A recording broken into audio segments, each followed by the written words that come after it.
네, 마지막으로 어법 특강 한번 시작해 보도록 하겠습니다. 자, 어법이라는 그 범위를 전체 다 다루기에는 당연히 이제 짧을 수밖에 없기는 한데, 이제 기출문제 풀어보신 분들은 아시겠지만 기출에서 빈출돼서 나오는 주제들이 분명히 있습니다. 그래서 제가 말씀드리는 어떤 부분들은 되게 핵심들 위주로만 말씀을 드릴 거예요. 근데 이거 파생해서 이제 기출문제 해설지들을 보시다 보면은 좀 추가적으로 공부했으면 하는 그런 부분들, 뭐 맞춤법 관련한 부분이나 발음법 관련해서는 조금 더 보강 공부를 해주시면 아주 좋을 것 같고요. 제가 오늘 말씀드리는 얘기들도 좀 굵직한 것들 중심으로 말씀을 드릴 거예요. 그래서 제가 말씀드리는 것만으로는 이해가 안 되는 부분들이 있으실 수도 있는데, 그런 것들은 조금만 검색해 보시면 제가 말씀드렸던 틀 바탕으로 이해하시기에는 충분히 무리가 없으실 거예요. 그래서 저는 기출문제들 바탕으로 필수적으로 아셔야 되는 것들 중심으로 진행을 해보도록 하겠습니다. 원래 이제 문법 수업 같은 걸 할 때는 뭐 좀 목차별로 이렇게 진행이 되는데, 저는 중심 주제들 중심으로 좀 전달을 해보도록 할게요. 가보겠습니다. 어법 영역도 학습 방법부터 말씀드리면, 제일 중요한 거는 변별력을 만드는 영역이라는 걸 잊지 않으시면 좋을 것 같아요. 그래서 내가 고득점이 필요하다, 어법은 반드시 하셔야 됩니다. 다음으로 빈출 주제를 파악하실 필요가 있고요. 그거는 제가 지금 오늘 말씀드릴 거예요. 그리고 그 빈출 주제별 공부를 먼저 하세요. 먼저 하시는 게 맞고요. 그 다음에 이 문법 관련한, 어법 관련한 부분은 문제풀이가 중요해요. 우리가 예를 들어서, 저희가 항상 예를 드는 건데,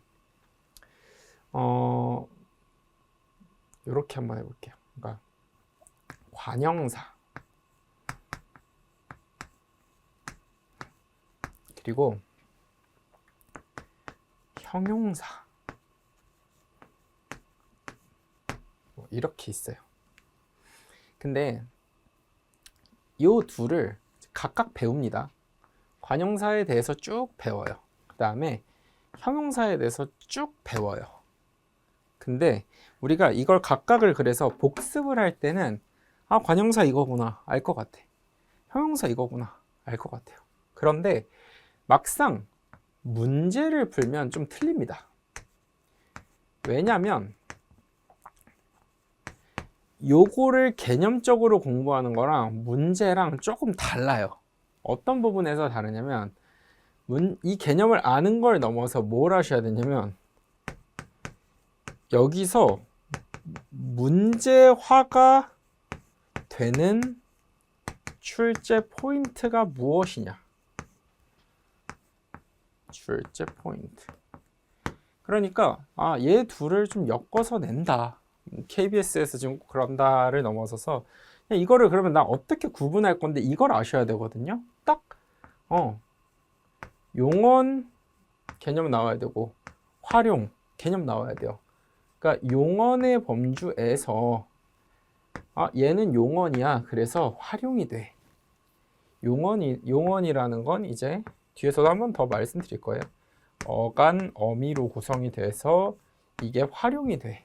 그래서 그 활용이 되면 형용사야. 이렇게 기능적으로는 뭔가 둘 다 수식을 해가지고 수식을 한다라는 점에서는 비슷한데, 문장 성분상 비슷하게 느껴질 수는 있는데, 저 활용이 된다라는 점으로 구분을 해야 돼 라는 그런 기준점이 명확해야 되거든요. 그래서 그냥 개념 공부하는 게 아니라 문제가 되는 포인트를 알아야 되고, 그렇기 때문에 문제풀이를 통해서 내가 제대로 알고 있는지를 아셔야 돼요.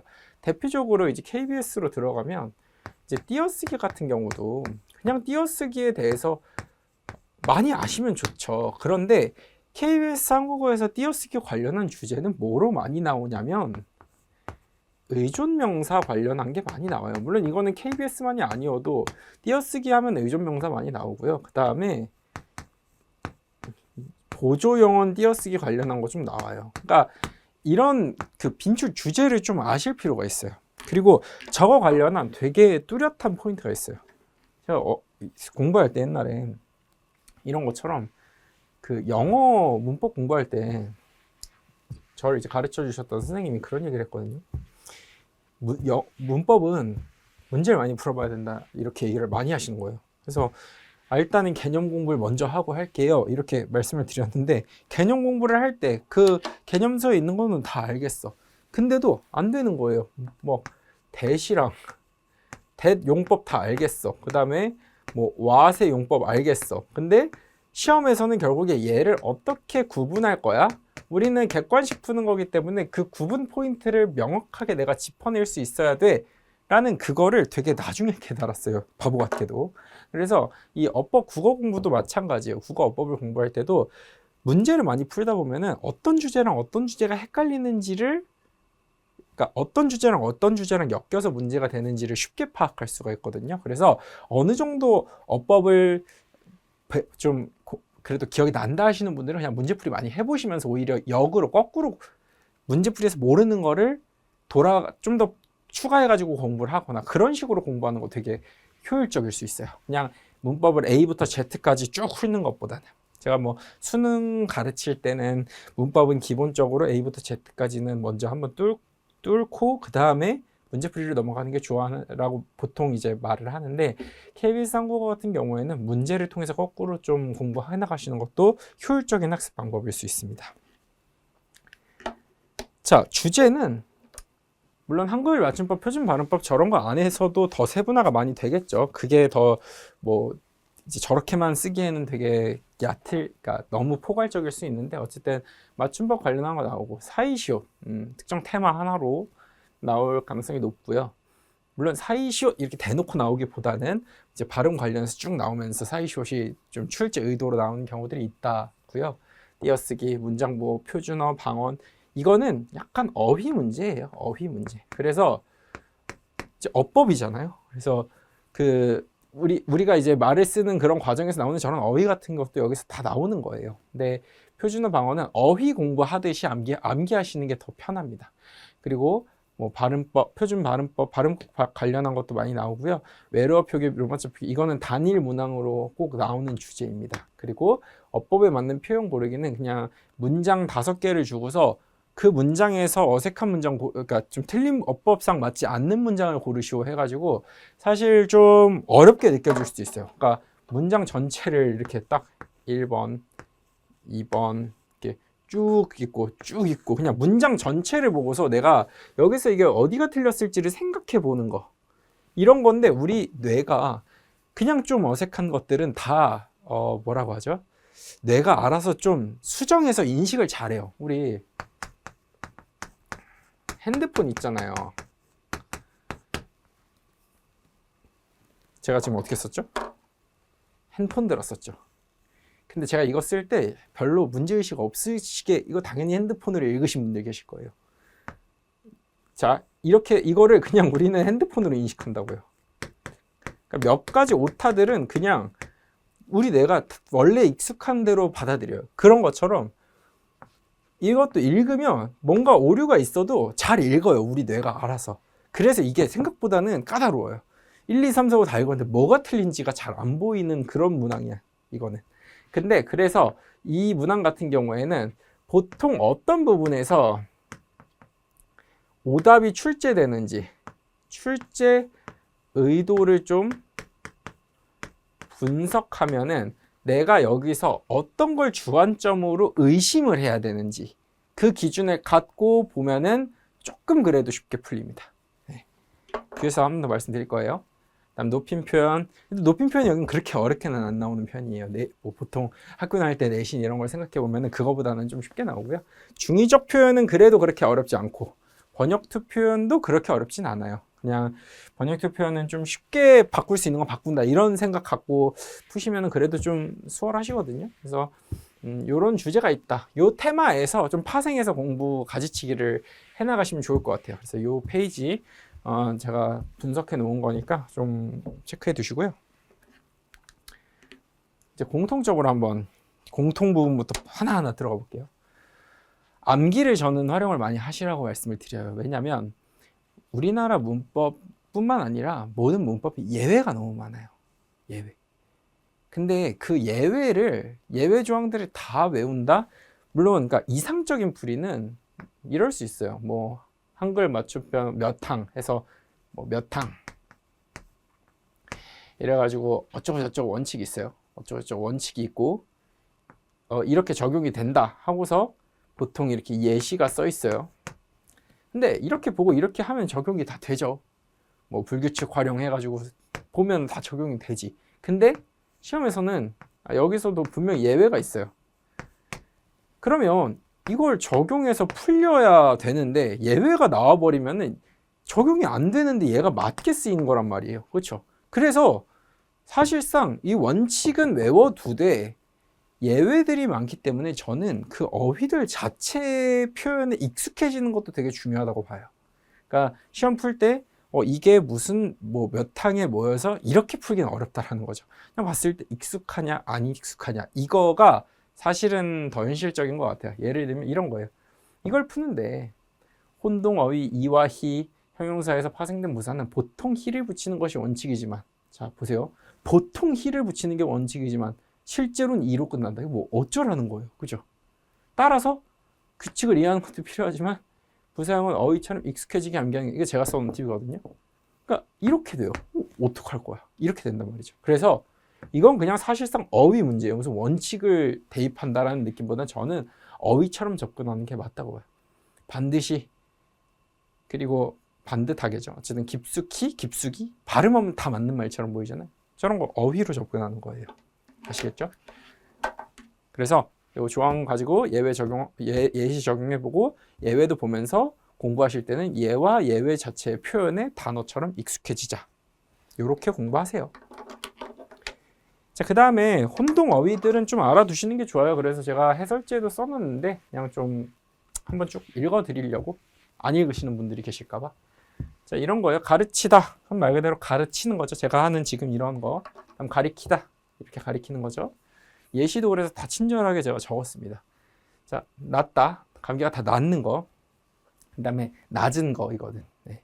그 다음에 맞추다. 사이즈를 맞추다. 제가 일부러 같이 어울리는 말을 좀 이렇게 이 문장으로 붙으셔야 이게 정확하게 어떤 표현인지를 이해하시기가 더, 외우시기가 더 좋아요. 사이즈를 맞추다. 그 다음에 맞히다. 문제를, 정답을 맞히다. 그 다음에 버리다. 축제를 버리다. 벌리다는 공간. 그 다음에 붙이다. 편지를 붙이는 거. 그 다음에 붙이다. 딱 이렇게 붙는 거. 그 다음에 이르다.